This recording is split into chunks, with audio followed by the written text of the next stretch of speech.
The PaK-36 was the standard German anti-tank gun when war broke out in September 1939. At the time of its introduction 3 years earlier, this Rheinmetall-designed weapon was as good as any other in the world and perfectly acceptable for its role as it was then envisaged. While service in Poland did little to cause the German army to question its effectiveness, its poor performance in the Western campaign against the heavily armoured French Char B and the British Matilda II tanks led to the ordinary trooper labelling it the Army's door knocker. It was extremely disconcerting for the crews of the PaK-36 to observe the shell from the Army's standard anti-tank gun simply bounce off the heavy armour of these machines.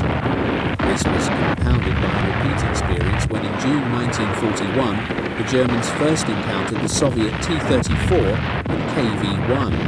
In both cases, the armour-piercing shells of the PaK-36 once more simply bounced off the heavy armour of the Soviet tanks. After this, its days as an anti-tank gun were numbered, even though it was more than adequate for dealing with the Soviet BT and T series of tanks.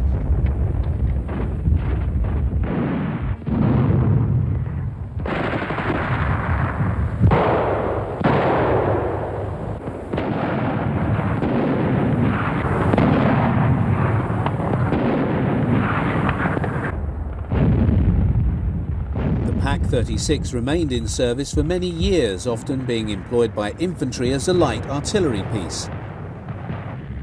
Installation of an anti-tank grenade also extended its usefulness. It was also Rheinmetall who produced the 50mm PaK-38 anti-tank gun, which entered limited service in 1940. A number were on hand for the onset of the Russian campaign, where even they had difficulty coping with the new Soviet tanks. The PaK-38 was a well-designed weapon and served alongside its heavier stablemate, the PaK-40, until war's end.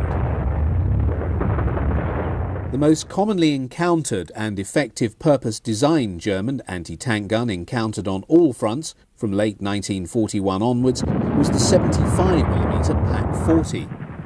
Although both Krupp and Rheinmetall responded to the Army's contract, it was the latter's weapon that became the mainstay of the anti-tank arm.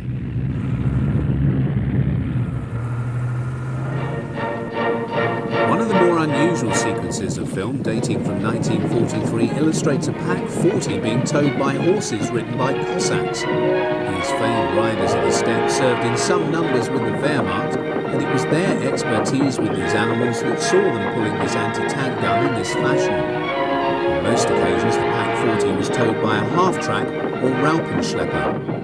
The PaK-40 was, in essence, an enlarged PaK-38. It was an extremely effective weapon with a muzzle velocity of 2,600 feet per second that enabled it to penetrate 116mm of armour at 1,000 metres. It was the answer German anti-tank gunners needed on the Eastern Front, with the T-34 and KV series proving vulnerable to the type. It was found mounted on a number of self-propelled guns and also employed as a light artillery piece.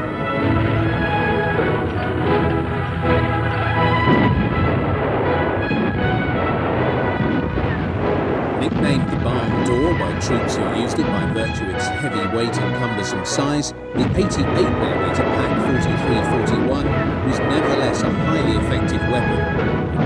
Russia stated that it could defeat Soviet T-34s out to 3,300 yards. Here is a rare shot of a PaK-40